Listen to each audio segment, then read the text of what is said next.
আমি সরকারকে ধিক্কার নিন্দা জানাচ্ছি।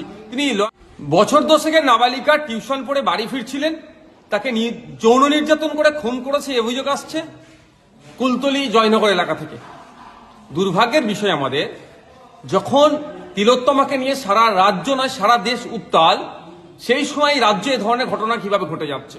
ব্যাপারটা হচ্ছে রাজ্য সরকার তিলোত্তমার পক্ষ না নিয়ে সরকার এক প্রকার এই ধর্ষক খুনিদেরকে বাঁচানোর জন্য যেভাবে ডজন ডজন উকিল সুপ্রিম কোর্টে অ্যাপয়েন্ট করছে, ফলে যাদের মধ্যে এই পশুবৃত্তিগুলো আছে আরো বৃদ্ধি পাচ্ছে। কোনোভাবে তাদের কাছে এই মেসেজটা যাচ্ছে যে খনি ধর্ষকদেরকে রাজ্য সরকার আড়াল করছে বা বাঁচিয়ে নেবে, ফলে আমাদের এই দুর্দিন দেখতে হচ্ছে। আমি সরকারকে ধিক্কার নিন্দা জানাচ্ছি। তিনি ল অ্যান্ড অর্ডার সিচুয়েশন যে ক্রিয়েট হচ্ছে বা এই ধরনের ঘটনা ঘটছে, এটাকে রোধ করতে ব্যর্থ হয়েছে। যখন তিলোত্তমা ঘটনার পরে পুলিশের নিষ্ক্রিয়তা নিয়ে, পুলিশের ভূমিকা নিয়ে যখন প্রশ্ন উঠেছিল, তখন রাজ্য সরকারের রাজ্য প্রশাসনের প্রতি একটা দৃষ্টি নিক্ষেপ করা দরকার ছিল, সংস্কারের দরকার ছিল। কিন্তু দুর্ভাগ্যের বিষয়, এই কুলতলি জয়নগরে যে ঘটনা ঘটেছে, পরিবারের অভিযোগ, যথাসময়ে অভিযোগ জানানোর পরেও পুলিশ নিষ্ক্রিয় ছিল, পুলিশ গড়িমাসি করেছে। পুলিশ যদি সক্রিয় থাকতো তাহলে আজ তো এই ঘটনা নাও ঘটতে পারতো।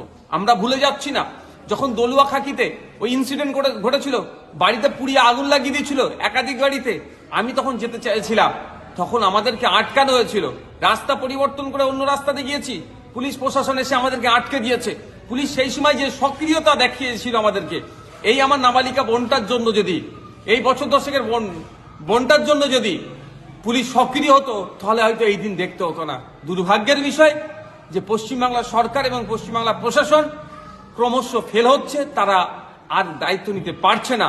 আমি আশা করব মুখ্যমন্ত্রীর কাছে, পুলিশ প্রশাসনের কাছে দ্রুত এর সাথে, এই খুনের সাথে, এই যৌন নির্যাতনের সাথে যে বা যারা যুক্ত আছে প্রত্যেককে গ্রেফতার করে ফাস্ট ট্র্যাক কোর্টের মাধ্যমে দ্রুত শাস্তির ব্যবস্থা করা হোক। আর একটা অনুরোধ আমার মুখ্যমন্ত্রীর কাছে, এর যেন আপনি আবার রেড বেঁধে দেবেন না।